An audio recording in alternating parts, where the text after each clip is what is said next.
Nisan 2012'deyiz. Hafif esintili bir Avrupa sabahında güvenlik güçlerine bir ihbar ulaşır. Telefondaki kişi nehir kıyısına vurmuş bir insan bedeninden bahsediyordur. Olay yerine gelen ekipler denizden çıkardıkları adamı tanımamıştı. Kimliği belirlendiğinde bunun sıradan bir ölüm olmadığı da anlaşılmış oldu. Denizden Şükrü Ganem çıkmıştı.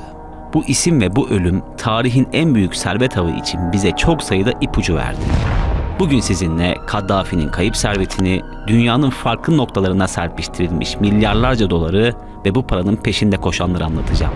Çay, kahve ya da meşrubatlar hazırsa sizi biraz şaşırtmak istiyorum. İçeriye geçmeden yalnızca birkaç saniyenizi alacağız. GZT olarak yaptığımız işi seviyoruz ve çok çalışıyoruz. amacımız da GZT YouTube kanalını 1 milyon aboneye ulaştırmak. Bu da sadece sizin katkınızla mümkün. abone ol butonuna tıklayarak 1 milyon yolculuğumuzda bize destek olabilirsiniz. Bir kişiden ne olur demeyin. Bizim için çok önemli. Şimdiden teşekkür ediyor. Ve hemen içeriye dönüyoruz. başlayalım.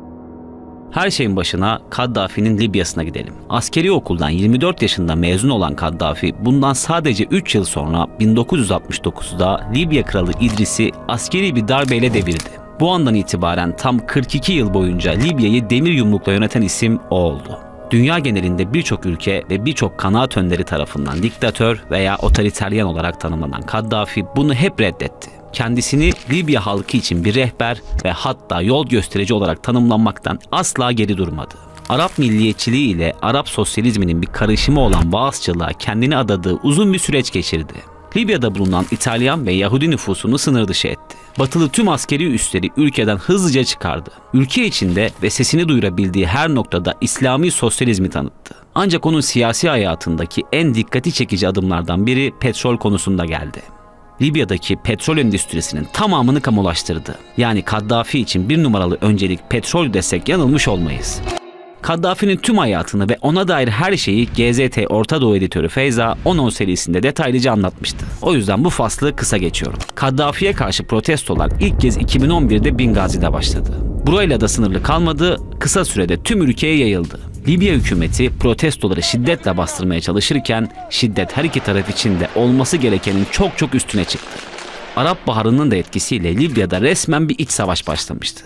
Beklenen oldu ve Trablus'un da düşmesiyle Kaddafi rejimi yıkıldı. 20 Ekim 2011 tarihinde Sirte'de NATO destekli Ulusal Geçiş Konseyi askerleri tarafından yakalanarak feci bir şekilde linç edildi ve sonrasında vuruldu.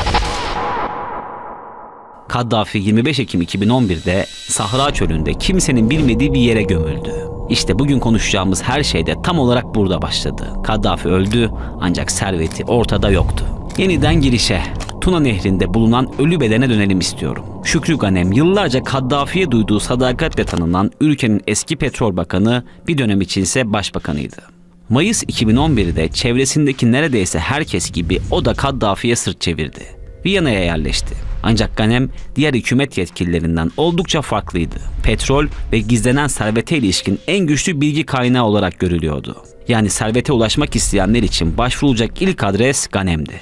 Sır kutusunun şaşırtıcı ölümünün üstü hızlı biçimde kapatıldı.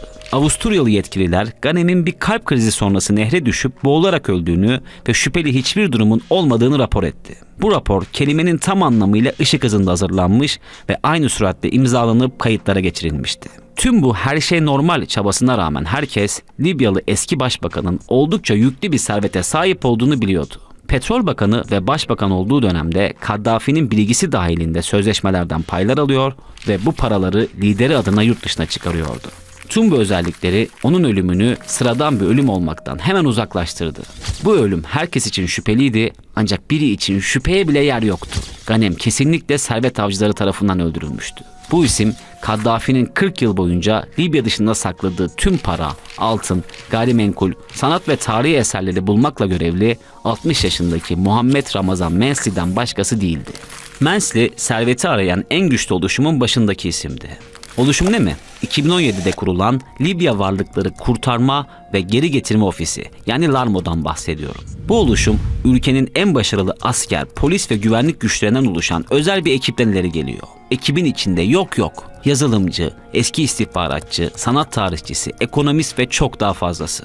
Yaklaşık 5 yıldır dünyanın farklı noktalarında Kaddafi'nin servetini arayan bu ekip harcanan onca paraya ve istihdam edilen çok sayıda başarılı personele rağmen henüz ciddi bir kazanım elde edemedi. Ülkeye yalnızca birkaç tarihi eser geri getirildi, altın ve para stoklarına ise hiçbir şekilde ulaşım sağlanamadı.